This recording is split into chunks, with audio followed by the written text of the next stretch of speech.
이렇게 설교해 드려본 적이 없는 것 같아가지고 작년 11월 달에 제가 회개하는 마음으로 아이고 참 내가 설교를 이런 맥락으로 한 번도 집어주지 못해서 우리 성도들이 이 구원의 역사가 창세기부터 이루어지는 것이 어떻게 이루어졌는지를 들어보지 못했겠구나라는 마음으로 사실은 오늘 이 12월 달에는 제가 회개하는 마음으로 준비했던 설교이기도 합니다.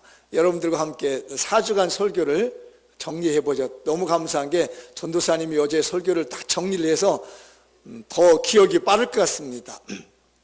그 첫 번째에 1주 때 설교 기억나시나요? 단어만 생각해 주시면 좋겠습니다. 뭐죠? 여자의 후손. 우리 안수 집사님만 설교 들으셨나 봐.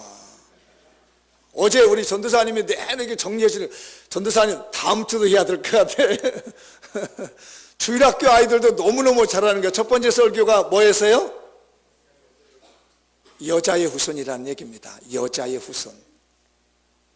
그러니까 구약에서 벌써 예수님께서 메시아 되신 예수님, 메시아와 그리스도는 똑같은 말이라고 말씀드렸죠. 메시아는 이스라엘 말로 메시아라고 그러고요. 그 그리스도라는 말은 그리스어로 그리스도라는 말이에요. 영어나 우리말이나 뭐 발음상의 차이만 있지 의미는 똑같다는 것과 똑같습니다. 그 뜻이 뭐냐면 기름 부음을 받았다는 거죠. 메시아입니다. 그러니까 메시아가 어떻게 오시는가? 창조 당시부터 인간이 타락하는 그 순간부터 우리 주님은 계획을 하신 거예요. 그게 뭐 7,000년이 됐다고 하는 사람도 있고 더 될 수도 있습니다. 10,000년이 될 수도 있습니다. 그런데 아주 수천 년 전에 하나님께서는 약속하기를 내가 메시아를 보내겠다. 그런데 그 메시아가 여자의 후손으로 온다. 구원을 주신 원복음이라는 거예요. 메시아를 통해서 구원을 주신 원복음이라 해서 여자의 후손이다 얘기를 하지요. 그러니까 여자의 후손이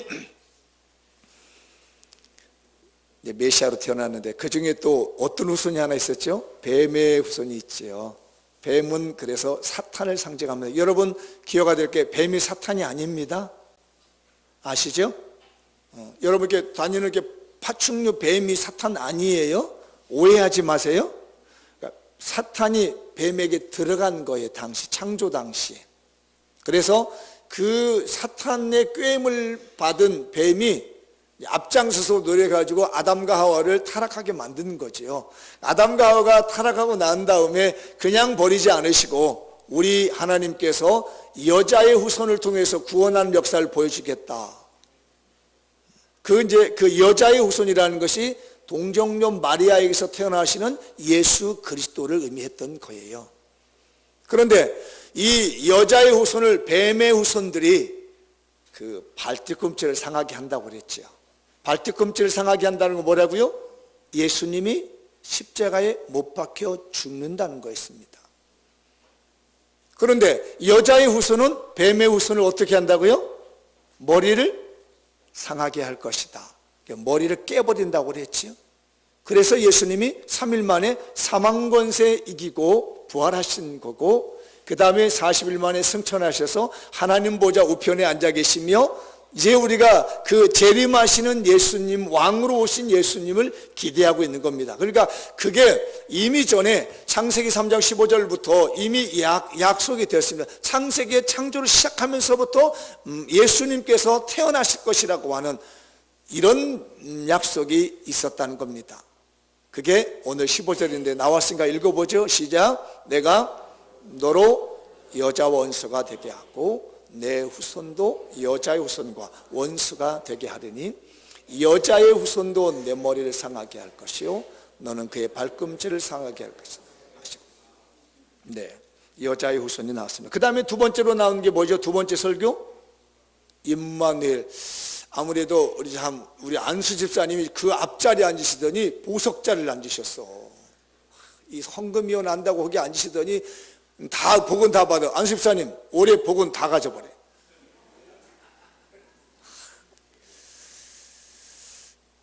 두 번째는 임마누엘입니다. 여자의 후손이신 메시아는 임마누엘이다. 빨간 글씨만 읽어볼까요? 시작. 여자의 후손인 메시아는 임마누엘이시다. 그러니까 임마누엘이라고 하는 말의 의미를 말씀드렸지요. 이게 원래 두 단어가 이렇게 하나로 묶어져 있는 거예요. 엘이라고 하는 단어와 임마누라고 하는 단어가 묶어져 있는 거예요. 그래서 임마누엘, 원래로 발음하면 임마누엘입니다. 엘이라는 말은 하나님이라는 의미예요. 임마누는 함께 한다는 얘기입니다.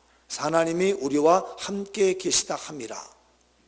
아하스 왕 때입니다. 세월이 많이 흘렀던 거예요. 그러니까 예수님이 오시기 전에 약 700년 전에 일어난 일입니다. 이 사건은. 그러니까 어떤 일이 있었냐면 아하스라고 하는 왕이 굉장히 하나님을 잘 못 섬겼어요. 그러니까 이 남쪽 유다 중에서 제일 나쁜 왕이 누구냐면 아하스 왕이에요. 하나님 안 믿었습니다. 교만했습니다. 아주 변명도 잘합니다. 말을 안 듣는 거예요. 그래서 이사야 선지자가 아하스 왕에게 말합니다. 적군이 쳐들어와도 걱정하지 마십시오. 하나님한테 한 번만 구해보십시오. 하나님께 표적을 하나 구한다면 만약에 하늘에 있는 거라도 땅속 깊은 거라도 있는 걸 끌어다가 하나님이 징조를 보여줄 테니까 이방 나라에 대해서 염려하지 마십시오. 한 번만 기도해 보십시오. 그랬더니 이 아하스 왕이 얼마나 나쁜 사람이냐면 말로는요, 내가 어떻게 하나님께 기도할 수 있겠습니까? 구할 수 있겠습니까? 저는 못합니다 라는 얘기를 했지만 실제적으로 아하스는 누구를 염두에 두고냐면 주변 국가를 염두에 두고 있는 거예요. 내가 하나님께 어떤 표적을 구했다고 하는 얘기를 들으면 주변 국가에서 자기를 안 도와주니까 하나님을 쏙 빼버리는 거예요. 우리 신앙생활도 그러거든요. 내가 하나님 믿는다고 얘기하면 나를 안 도와줄까 봐 교회 안 다닌다는 식으로 얘기해서 사업을 들고 가는 사람들이 있거든요. 그래서 아하스가 겸손한 것 같으면서 나는 하나님께 안 구하겠습니다 이렇게 말을 한 건지만 사실은 불신앙자였습니다. 그러니까 하나님이 아하스에게 말하기를 그래? 그럼 내가 직접 너한테 징조를 보여주겠다. 처녀가 아들을 낳았는데 임마누엘이 하리라. 그 처녀가 아들 낳은 사건이 이제 메시아인 예수님이기도 하지만 다음 세대에 태어나는 그 아들 얘기를 하고 있는 거예요. 혹시 여러분들 아하스 왕의 아들이 누군지 아세요? 아시는 분 오늘 떡국 한 국 더 드릴 수 있는 기회를 드리겠습니다. 아하스의 아들이 누구죠? 알만한 분들이 있을 것 같은데 누구죠? 히스기야. 히스기야 하면 맞아 해야 되는데 그런가? 다들 이런 눈치야. 히스기야 왕입니다. 히스기야 왕에게 하나님께서 징조를 보여줬는데 뭐죠? 아수르 군대가 쳐들어왔을 때 하나님께 이 히스기야 왕, 아버지 아하스 왕은 기도하지 않았는데 히스기야 왕은 기도를 했어요. 그랬더니 하룻밤 사이 몇 명이 죽었어요? 아수르 군대가 18만 5천 명이 죽어버린 겁니다. 이것을 만약에 아하스 왕이 구했더라면 아마 아하스도 이런 놀라운 어떤 체험을 했을 거예요. 그러니까 이 아하스는 뭘 말하냐면 오늘날 하나님을 믿지 않는 사람들을 의미했었던 거고요. 히스기야 왕은 저나 여러분처럼 하나님을 믿고 의지하며 기도하는 신실한 사람들을 말하는 거예요. 성탄절을 맞이해서 여러분들 하나님께 히스기야 왕처럼 기도하다가 하나님의 징조를 보시기 바랍니다. 하나님의 그 표적을 보시기 바랍니다. 아하스 왕처럼 기도하라 그러는데도 안 하고 내가 뭐 어떻게 기도에 염치가 있어야 기도하지. 내가 맨날 기도하지 않다고 어떻게 와서 내가 어려움 당한다고 해서 염치 없게 기도해. 그런 말하는 사람 핑계예요. 혹시 여러분들 그런 사람이 있거든. 내가 아하스의 영을 받고 있구나. 하나님은 그런 걸 원하는 것이 아니에요. 염치 없고 미안하고 면목 없을지라도 아버지 되신 하나님께 와서 구하면 표징을 보여주는 거예요. 아셨죠? 내가 신앙생활 제대로 못했다고 어떻게 와서 낯간지럽게 와서 기도해. 내가 언제 와서 기도했다고 하나님께 기도해. 나 기도 못해. 이렇게 하면 안 돼요. 그건 사실은 그 마음에 여자의 후손에 머리 뒤꿈치를 물고 있는 사탄이 그 영을 잡고 있는 겁니다. 왜? 그 기도하면 응답받을 것 같거든요. 기도 안 하던 사람이 와서 새벽에 눈물 기도하고 금식 안 하는 사람이 와서 금식 기도하면 하나님이 응답해주고 징조를 보여줄 것 같으니까 아하스의 마음을 사로잡고 있던 사탄이 말이에요. 그 사람의 마음을 사로잡고서 네가 언제 기도했다고 기도한다고 그래. 네가 언제 새벽에 나와서 기도했다고 해서 훌쩍거리고 있어. 네가 언제 금요일날 기도해서 나왔다 해서 울고 있어. 야야야 하지마. 너는 면도 없냐? 너는 낯도 없냐? 이러고 하는 것은 사실은 사탄입니다. 여러분, 그동안 기도하지 않았고 창피하고 예배당 잘 안 나왔고 열심히 하지 않았을지라도 하나님은 그래도 입을 열면 표적을 보여주세요. 믿음을 가지세요. 그게 바로 임마누엘입니다. 왜? 하나님이 나와 함께 하기 때문에.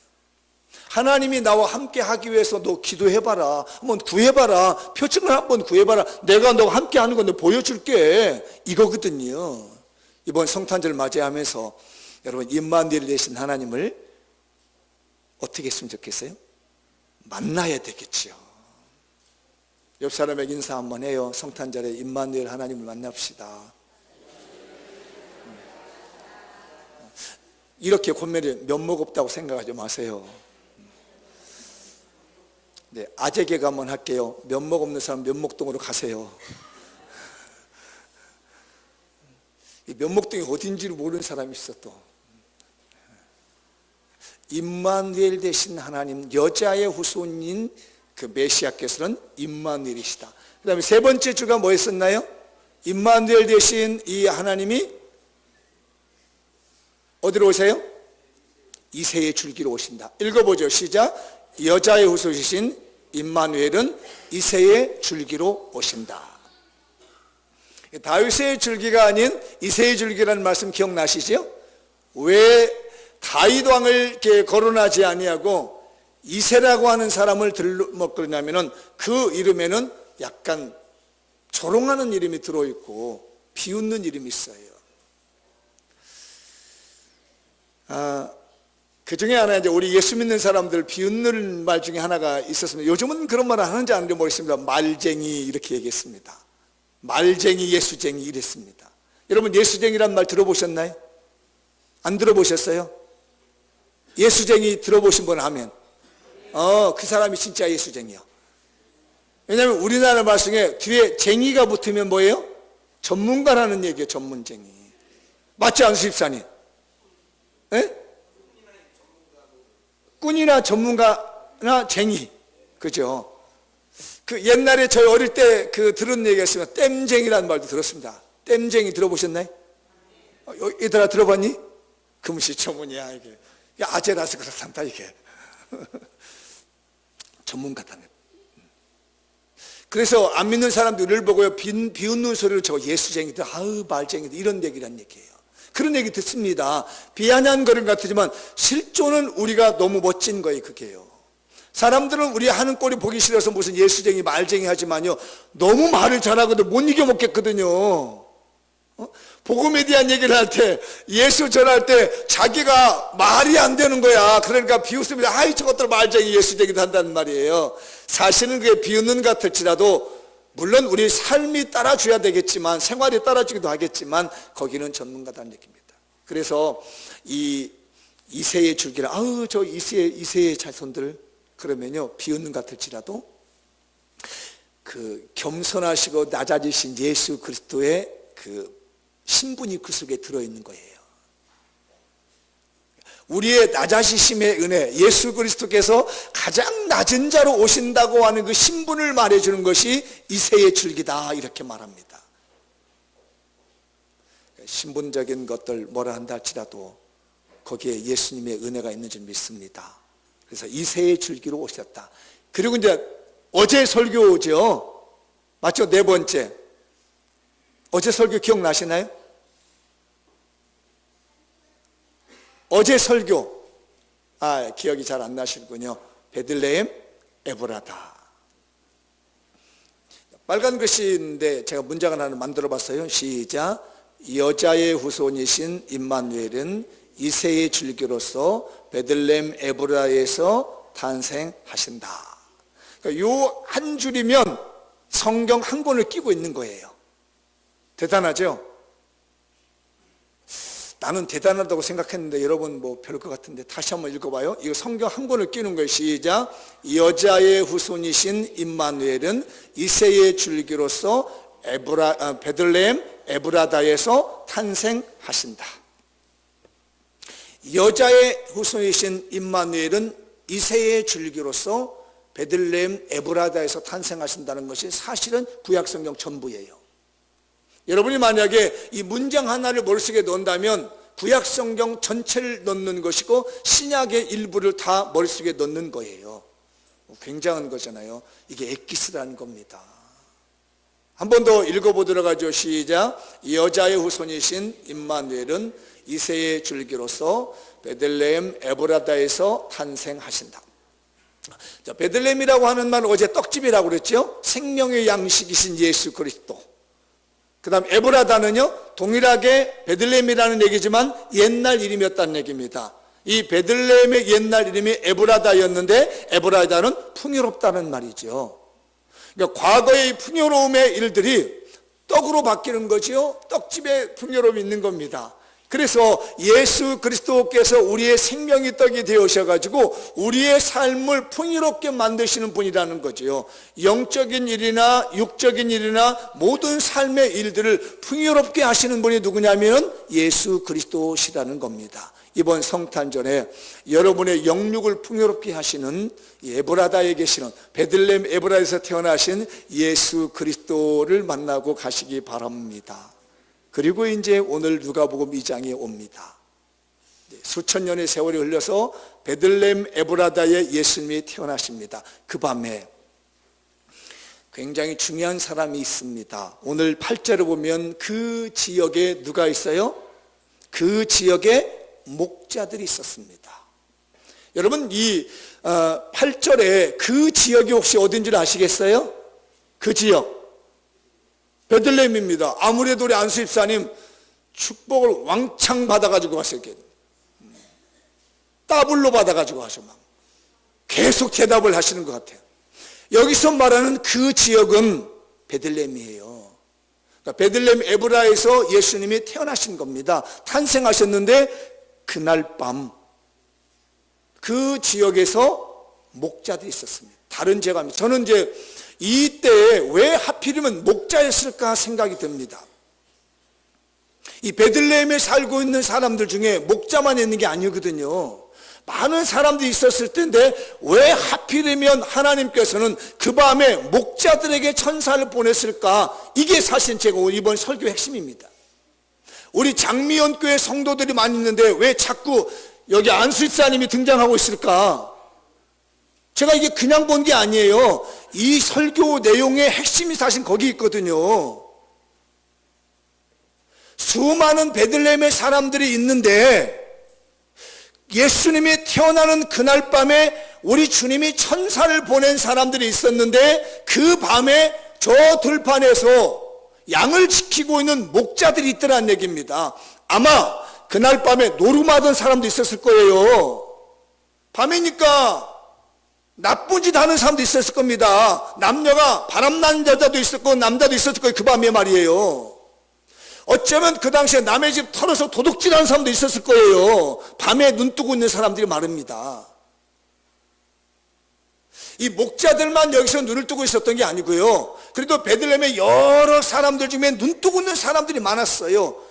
우리 만수동에도 그렇잖아요. 밤에 잠자는 사람도 있는가 하면 밤에 눈 뜨고 있는 사람들이 많아요. 우리 장미연교도 지금 그러고 있는 거잖아요. 여러 사람 설교 듣고 있는데 제가 야꾸만 왜 저기서만 소리가 나르는지 마치 내 설교를 아는 듯해서 오늘 제가 설교 준비하는 것을 마치 알아듣는 것처럼 말이에요. 이야기하는 것처럼 자꾸 저기서만 대답이 나오는 거란 말이에요. 그날 밤에 목자들이 깨어 있습니다. 양을 지키고 있는 겁니다. 이유가 있었어요. 앞으로 우리 예수님께서 선한 목자가 되신다는 상징적 의미가 있거든요. 그래서 여러 사람들 중에서 우리 하나님은 예수님 태어난 사건을 알려주기 위해서 천사를 보내는데 앞으로 예수님께서 목자 없는 양과 같은 이 백성들을 살려내기는 구원하시는 목자가 선한 목자가 되도록 하신다는 걸 보여주기 위해서 야 목자들아 너희들이 가서 얘기해 주라. 지금 태어나신 아기 예수는 너희들과 같이 밤을 자지 아니하고 양을 지키고 있는 너희들과 같이 동일하게 주무시도 아니하시며 밤새껏 철야기도 하시며 산에 가서 기도하시며 영혼 때문에 눈물 흘리시는 그 목자의 심정을 가지고 이 세상을 구원하신 분이다 라는 의미로 말미암아며 지금 현재 목자들을 부르신 것이에요. 그런데 더 놀라운 것은요, 성경에 기록되어 있는 사건 중에서요, 제일 먼저 예수님이 메시아라는 것을 알고 깨닫고 달려간 사람이 목자입니다. 그런데 이 목자들이 제일 먼저 하나님께 계시를 받은 거예요. 계시를 받고 난 다음에 하나님께서 그 계시의 그 징표가 뭐였냐면은 그 밤에 이제 찾아보라는 얘기입니다. 지금 너희를 위하여 구주가 나셨는데, 너희를 위하여서 메시아가 태어났는데 너희가 누군지를 모르지 않느냐는 얘기예요. 가면은 애들이 있을 텐데 누가 메시아인지를 모르지 않느냐니, 내가 징조를 보여줄게. 이런 아이가 있거든. 그가 다윗의 동네에 그리스도라고 하는 구주가 나셨다. 그렇게 되어 있는 아이를 찾아라는 얘기입니다. 목자들이, 목동들이 양을 지키고 있는데 아기에서 태어났다는데도 누군지 알고 쫓아가느냐고 말이에요. 이 베들레헴의 땅에. 이 밤에 찾아가서 너희들이 찾아갈 사람이 있는데 누구냐면 강보에 쌓여가지고 혹시 구유에 누워있거든. 이 아이가 메시아인 줄 알아라는 얘기예요. 그래서 오늘 이 12절에 그런 거예요. 강보에 쌓여 구유에 누워있는 아기를 보게 될 터인데 그 아이가 메시아라는 얘기입니다. 이 소식을 듣고 목자들이 양을 버려두고 말입니다, 이 베들레헴을 그 밤에 휘젓고 다녔습니다. 구유에 누우신 아이가 누가 있는가? 지금 막 태어나가지고 구유에 누워있는 아이가 누구인가를 다 찾았습니다. 그랬더니 어느 가축 우리간에 갔더니 정말로 젊은 부부가 아이를 막 낳아가지고 구유에다가 강보에 싸서 놔둔 거란 말이에요. 이거 놀라운 일이잖아요. 다른 걸로는 몰랐을 터인데 하나님께서 미리 일러주는 구유에 누워있는 이 아이가, 강보에 쌓여서 구유에 누워있는 이 아이가 메시아라는 것을 징조로 보여주니까 이걸 깨닫고 가서 찾아가 봤더니 놀랍게도 이미 많은 사람들이 와서 아이 구경하고 있더라는 얘기입니다. 이게 은혜예요. 오늘 18절에 보면 그 얘기가 나와요. 듣는 자가 다 목자들이 그들에게 말한 것들을 놀랍게 여겼다는 얘기입니다. 그러니까 듣는 자라는 얘기는 뭐예요? 이 목자가 와서 이분이, 이 아이가 메시아 구세주입니다라고 하니까 거기서 듣는 사람들이 있었다는 얘기예요. 이 사람들은 누군지 몰라요. 물론 요셉도 있었고요, 마리아도 있었습니다. 그런데 생각해 보세요. 아이가 짐승 우리간에서 났어요. 소문이 났습니다. 아이고, 저 젊은 부가 임신해서 왔는데 오늘 밤에 아이가 나가지고 왔대. 그래, 그래. 어떻게 했길래 가축에 우리간에서 가보자 해서 거기 주변에 있는 사람들이 찾아와서 이 아이를 구경하고 있는 거예요. 지금 모습이 이해되시나요? 여러분들 그럴 거 아닙니까? 아니, 가축 우리간에서 애를 낳았다니까 어떻게든 안 쓸어서 어떻게 데려다가 뭐 방이라도 들여놔야지 라고 하는 사람도 있을 거라는 얘기예요. 그런 사람들이 우르르 몰려와가지고 아기에서 탄생하신 모습을 봤는데 그냥 보통 아이인 줄 안 겁니다. 안쓰러운 아이, 불쌍한 아이, 엄마 아버지가 여관방을 잡지 못해가지고 방을 잡지 못해가지고 누워있는 아이 정도밖에 안 봤다는 얘기예요. 불쌍한 나이로만 본 겁니다. 그래서 다 둘러보고 이렇게 보고 있는 거예요. 어르르 까꾸까꾸 하고 말이에요. 그런데 갑자기 양떼들을 지키는 목자들이 어디서 찾아와가지고 말입니다, 외치는 거예요. 자기들에게 한 얘기를 이 얘기를 하는 겁니다. 이분이 아기 예수라고, 이분이 바로 우리의 메시아라고, 이 아이가 우리의 구주이시라고 라고 외치니까 듣고 있어. 왜? 이게 무슨 얘기야? 그 말이에요. 지금 오늘 18절에 그들은요, 예수님의 탄생하는 걸 미리 봤는데요, 깨닫지 못했다는 얘기입니다. 이게요, 깨달음과 깨닫지 못한 사람의 차이예요. 저는 오늘 이 성탄절의 말씀을 전하면서 우리 교인들이 이 말씀을 듣고 깨닫는 사람이 있는가 하면 에이, 또 맨날 하는 설교 목사님 그러지라고 넘어갈 사람이 있다는 얘기입니다. 그래서 가장 먼저 아이를 본 사람은 동네 사람들이었습니다. 그러나 그분이 아기 예수이며 그분이 메시아라는 것을 가장 먼저 알고 경배한 사람은 목자였다는 얘기예요. 오늘날도 목자와 같은 심정을 가지고 깨어있는 자가 하나님의 계시의 음성을 들을 수 있을 것이며 성탄절을 통해서 주시는 하나님의 은총을 알게 될 것입니다. 사랑하는 우리 장미원교회 성도들이, 여러분이 제일 먼저 예수님을 깨닫는 목자가 되시기 바랍니다. 여러분들이 가장 먼저 하나님의 축복을 깨닫는 목자가 되시길 바라며, 여러분들이 하나님의 가장 놀라운 표징을 먼저 보고 먼저 하나님께 고백할 수 있는 목자가 되시기 바랍니다. 그런데 21절에 보면은 8일이 돼서 예수님 할례를 받습니다. 그리고 40일째가 되었습니다. 40일이 돼서 이 아이를 데리고 어디로 가냐면 예루살렘으로 들어갑니다. 그게 22절입니다. 22절에 보면은 정결 예식이 되었다는 얘기는 남자는 40일, 여자는 80일, 2배 늘어요. 남자아이를 낳으면 40일째가 되면 예루살렘에 들어가서 정결 예식이라고 제물을 드리고 난 다음에 예배 드리고 돌아오는 겁니다. 그때 40일이 지나고 난 다음에 이 아이를 데려가서 예루살렘에 들어갔더니 누가 반겨 맞아주냐면은 시므온이라는 사람이 그제서 알아보는 겁니다. 야, 내가 평생에 바라보던 메시아를 만났다. 시므온이 깨달았습니다. 그러고 나니 안나라고 하는 여자가 나옵니다. 할머니가 돼가지고 성전을 떠나지 않는 이 할머니가 와가지고, 야, 내가 평생에 이 아이를 보지 않고는 죽지 않는다 하더니 하면서 안나가 보고 납니다. 그리고 예수님이 다시 베들레헴으로 돌아갑니다. 그리고 집에 머물러 있었어요. 그게 한 5, 6개월 정도 됐는데 그때 찾아온 사람이 있습니다. 그게 바로 동방박사들입니다. 동방박사들은 한참 후에 온 겁니다. 왜냐하면 이 이라크 지역에서 유프라테스 강을 타고 지금으로 보면은 레바논을 거쳐서 밑으로 남쪽으로 내려오는 길이 약 6개월 걸려요. 빨리 제쪽에서 오면 3개월 걸립니다. 그러니까 예수님이 태어나시고 난 다음에 8일 만에 할례를 받고 40일 만에 예루살렘에 들어갔다가 다시 베들레헴에 돌아와서 어느 집에 머물러 있는 겁니다. 그게 마태복음 2장 11절을 보면은 이 동방박사들이 집에 들어가라고 합니다. 왜 그러냐면 이미 3개월이나 6개월 정도 시간이 지났기 때문에 예수님이 이 우리간에 있지 아니하고 같이 우리간에 있지 않고 자리를 옮겨서 예루살렘에 갔다가 다시 베들레헴에 돌아와서 몸조리하고 있는 시기에 동방으로부터 박사들이 와서 그 아기 예수께 경배하고 있는 내용이 마태복음의 내용인 거예요. 그래서 동방박사는 한참 늦은 겁니다.